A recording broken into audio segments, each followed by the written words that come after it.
Question of the week. What's the one thing you bought that ended up being so essential to your daily life you now wonder how you ever lived without it? Why did you say it, not her? I don't understand, Joe. All right, and wish you had Because you discovered it years don't, you earlier. don't buy people.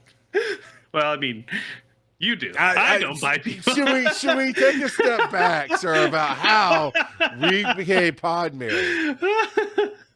Yes, Charles bought me. It happened. Get over it. that's the really simple overview of what happened, but sure. Oh, so I'll go ahead and start. All right, because I'm gonna go look at myself in the YouTube mirror and see how I look. And see how you look.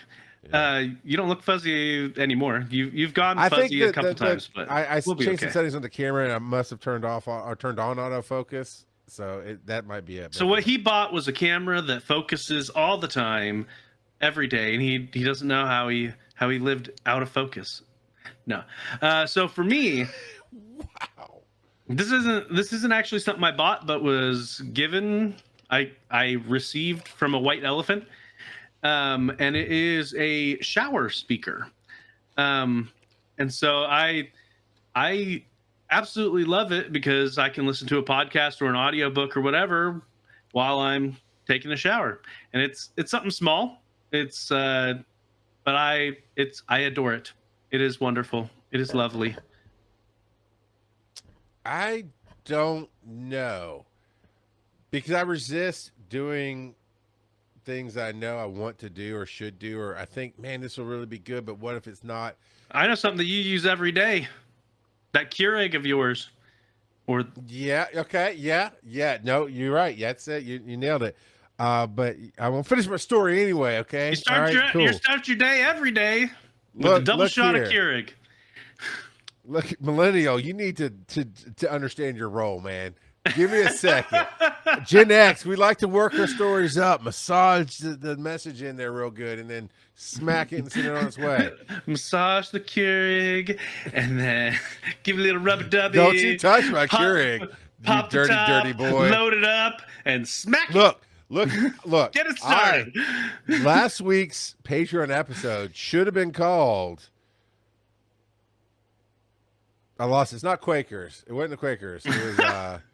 Quakers? No, it's not the Amish? Amish. I don't know Amish what you're going vasectomies. Last week's Patreon. So between cocaine and Amish vasectomies, I am not the dirty, dirty boy on this show. Okay, just saying. So, all right, no, look, I will put off doing something that I think will be good for me or work for me or make things smoother for my life, because there's so many times where I'm like, oh, this should work and it doesn't. So my I've got wife another one for you. No, stop it, Joe. Tell the story. I got one. Kelsey, come get your boy. Squirrel. Come get your boy, Kelsey.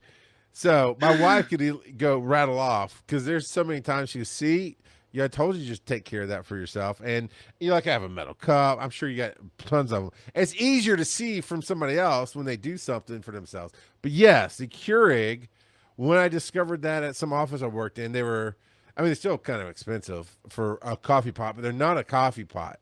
I mean, yes, you can get a Keurig coffee pot now, but the pods, and you make the quick cup of coffee, and it does everything I needed to do. It is actually made it, we call certain things in the house, they go on the emergency list, and that's one of them. If the Keurig dies, that's one of those things where I go out that day and get another one, because you know why, Joe. it's needed.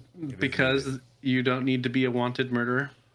Yeah, and yeah. I've seen Charles before his coffee. He's ready to stab some people. Just saying.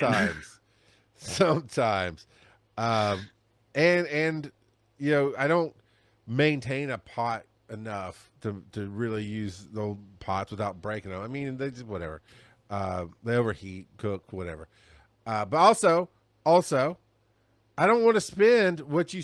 I mean, I don't mind every once in a while going out and getting a coffee, but when you go get coffees from somewhere, even but McDonald's was every drink's $1. That's still more than I'm spending on making my entire 22 ounce mug of coffee in the morning.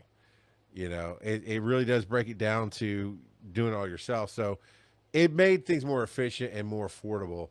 And I dig that. What's the other one you have, Joseph? Your office. Okay, yeah. But you know what? Here's the thing, though. From the time that I got married, I've always had my own space. I mean, some of it we shared. So, like in our first place we moved into was a duplex, and so we had the master bedroom, and then the other bedroom had a desk and a bookcase for her to put her stuff on. I had my drum kit in there, so it's kind of a shared space. It was a dedicated space. So I didn't think about that because I've always had a dedicated space to do things in. Because you can't live without it. I mean, nobody likes to be around me all that much, apparently, Joe.